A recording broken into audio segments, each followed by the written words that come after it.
हाय, good morning student. Class 8 subject Hindi व्याकरण। मैं नवल किशोर पंजियार। आज मैं आप लोगों को वीडियो के माध्यम से हिंदी व्याकरण से लिए हुए सर्वनाम टॉपिक को चर्चा करूंगा वीडियो के माध्यम से, जिसको अंग्रेजी में प्रोनाउन कहते हैं। सर्वनाम किसे कहते हैं उसको जानेंगे कि सर्वनाम क्या है। वह शब्द जो संज्ञा के बदले में आए उसे सर्वनाम कहते हैं। वह शब्द जो संज्ञा के बदले में आए उसे हम सर्वनाम कहते हैं। जैसे मैं, तुम, हम, वह, आप, उसका, उसकी आदि, ये सारे चीज़ सर्वनाम के होते हैं। सर्वनाम किसे कहते हैं उसको बताया गया है कि जो संज्ञा के बदले आए उसे सर्वनाम कहते हैं। जैसे मैं, तुम, हम, वह, आप, उसका, उसकी आदि। हिंदी के मूल सर्वनाम जो हैं वे 11 हैं, जैसे कि मैं, तू, आप, यह, वह, जो, सो, कौन, क्या, कोई, कुछ, ये सारे हैं।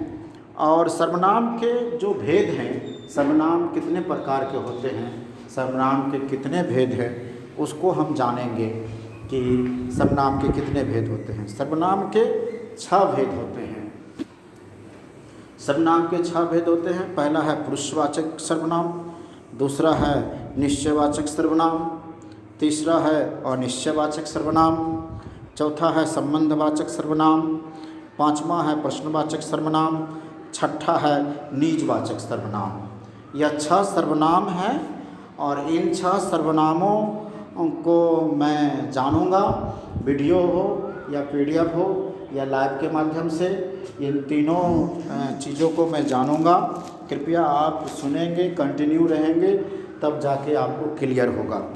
तो चलिए आगे क्या है सो मैं बताऊंगा कि ये जो 6 प्रकार के हैं मूल सर्वनाम, हिंदी के जो मूल सर्वनाम हैं वे 11 हैं। हिंदी के जो मूल सर्वनाम होते हैं वो 11 होते हैं। 11 को हम व्यवहार करते हैं हिंदी व्याकरण में, हिंदी भाषा को लिखने में, हिंदी साहित्य को लिखने में। जो है सब हिंदी व्याकरण के 11 सर्वनाम को हम व्यवहार करते हैं। जैसे कि पहला है मैं, तू, आप, यह, वह, जो, सो, कौन, क्या, कोई, कुछ, ये 11 हैं। इन 11 को हम हिंदी व्याकरण में सर्वनाम के रूप में जानते हैं और इनका व्यवहार हम हिंदी साहित्य, हिंदी भाषा को लिखने में करते हैं। तो आइए हम आगे चर्चा करेंगे कि इनके प्रयोग के दृष्टि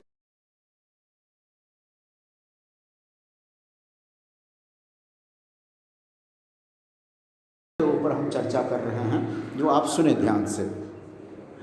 पहला पुरुषवाचक सर्वनाम है, दूसरा निश्चयवाचक सर्वनाम है, तीसरा अनिश्चयवाचक सर्वनाम है, चौथा संबंधवाचक सर्वनाम है, पांचवा प्रश्नवाचक सर्वनाम है, छठा निजवाचक सर्वनाम है।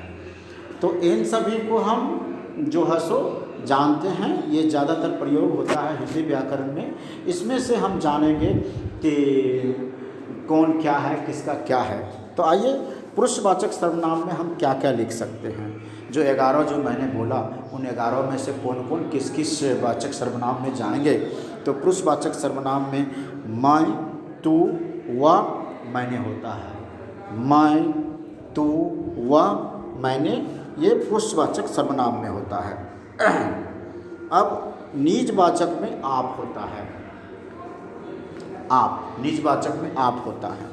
तीसरा है निश्चयवाचक, उसको हम संकेतवाचक भी कह सकते हैं। उसको यह, वह, उसमें डाल सकते हैं। निश्चयवाचक में यह, वह डाल सकते हैं। चौथा है अनिश्चयवाचक। तो अनिश्चयवाचक में हम कोई, कुछ हो सकता है।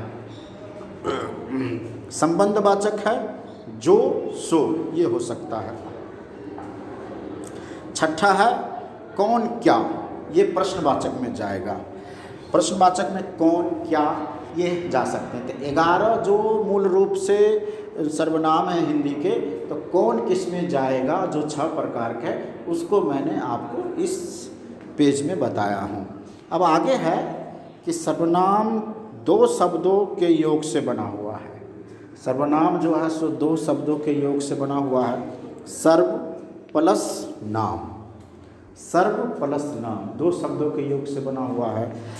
सर्व प्लस नाम अर्थात जो नाम सबके स्थान पर प्रयुक्त होता है, जो नाम सबके स्थान पर प्रयुक्त होता है उसे सर्वनाम कहा जाता है। जो सभी के स्थान पर प्रयुक्त किया जाता है उसे सर्वनाम कहते हैं। अब हम नेक्स्ट के पेज में सर्वनाम के उदाहरण को हम जानेंगे। पहले पेज में सर्वनाम किसे कहते हैं, सर्वनाम के हिंदी में कितने मूल रूप हैं, सर्वनाम के कितने भेद हैं, वो जो 11 रूप हैं उन सभी भेदों में कौन कौन आते हैं, उसको मैंने इस पेज में बताया हूँ।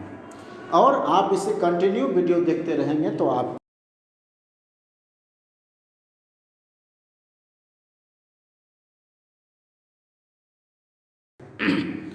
सर्वनाम के उदाहरण को मैं जानूंगा। जैसे कि मोहन 11वीं कक्षा में पढ़ता है, तो मोहन नाम है, ये संज्ञा है, इसको नीचे मैं पढ़ के आपको बताऊंगा। फिर दूसरा उदाहरण दिया हूँ कि मोहन स्कूल जा रहा है, ये सर्वनाम नहीं है, ये टोटली संज्ञा पे जा रहा है। तीसरा है मोहन के पिताजी पुलिस है। चौथा है मोहन की माताजी डॉक्टर है। पांचवा है मोहन की बहन खाना बना रही है। ये 5 सेंटेंस 5 वाक्य को मैंने लिखा जिसमें आपको पता चल रहा है कि ये संज्ञा है, पर सर सर्वनाम को उदाहरण क्यों बता रहे हैं। लेकिन नीचे में लिखे के द्वारा मैं समझाऊंगा कि वह सर्वनाम नहीं है, वो संज्ञा है। अब आइए आगे क्या है। उपर्युक्त वाक्य में मोहन संज्ञा है। पहला वाक्य था मोहन 11वीं कक्षा में पढ़ता है, मोहन संज्ञा है। इसका प्रयोग बार बार हुआ है, बार बार हुआ है, यानी मोहन का प्रयोग मैंने बार बार किया हूँ। शब्द को दोहराना वाक्यों के अरुचि और कम स्तर का बनाता है। यदि हम एक वाक्य में मोहन को छोड़कर अन्य सभी जगह सर्वनाम का प्रयोग करें तो वाक्य रुचिकर और आकर्षक बन जाएंगे। इसलिए मोहन नाम है, ये संज्ञा है, और उसके स्थान पर जो सर्व मने सभी के स्थान पर जब आता है उसे सर्वनाम कहते हैं। यानी कि सभी के नामों के स्थान पर जो चीज़ आ जाएगा वो सर्वनाम कहलाएगा। उसका अर्थ ही होता है कि दूसरे के नामों पर आना ही सर्वनाम कहलाता है। अब नीचे है कि मोहन 11वीं कक्षा में पढ़ता है। मोहन 11वीं कक्षा में पढ़ता है।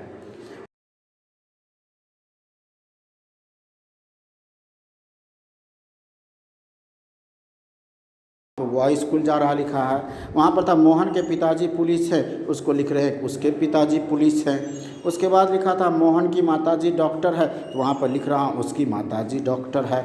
मोहन की बहन खाना बना रही है, तो उसकी बहन खाना बना रही है। यानी कि मोहन के जगह पर सर्वनाम के जो उदाहरण होते हैं उसको मैंने लगाकर उस वाक्य को फिर मैं आपको समझा रहा हूँ। तो आइए फिर नीचे क्या है कि इस प्रकार हम संज्ञा के स्थान पर इसका प्रयोग कर सकते हैं। इसी प्रकार हम संज्ञा का स्थान पर सर्वनाम का प्रयोग कर सकते हैं। अब हम जानेंगे कि सर्वनाम की जो परिभाषा है उसको हम जानेंगे और समझेंगे। वैसे ऊपर मैंने सर्वनाम की परिभाषा को बताया हूँ, समझाया भी हूँ, फिर नीचे में एक बार दोहरा देता हूँ कि वह शब्द जो संज्ञा के बदले में आए उसे सर्वनाम कहते हैं। और सर्वनाम 2 शब्दों के मेल से बना है, सर्व जोड़ नाम। सर्व माने जो किसी दूसरे के नामों पर जो आता है उसे सर्वनाम कहते हैं। जो किसी दूसरे के जो सभी के नामों के बदले में आ जाता है उसे हम सर्वनाम कहते हैं। जैसे मैं, तुम, हम, वह, आप, उसका, उसकी, वह आदि इसके शाब्दिक अर्थ को समझे तो यही प्रतीत होता है कि सबका नाम या शब्द किसी व्यक्ति विशेष के द्वारा प्रयुक्त ना होकर सबके द्वारा होते हैं। किसी एक का नाम होकर सबका नाम होता है, उसे हम सर्वनाम कहते हैं। तो अर्थात सर्वनाम का मतलब है जो सभी दूसरे के नामों के बदले में जो आता है उसे हम सर्वनाम कहते हैं। तो बच्चों, आज के लिए मैं सर्वनाम के टॉपिक को बता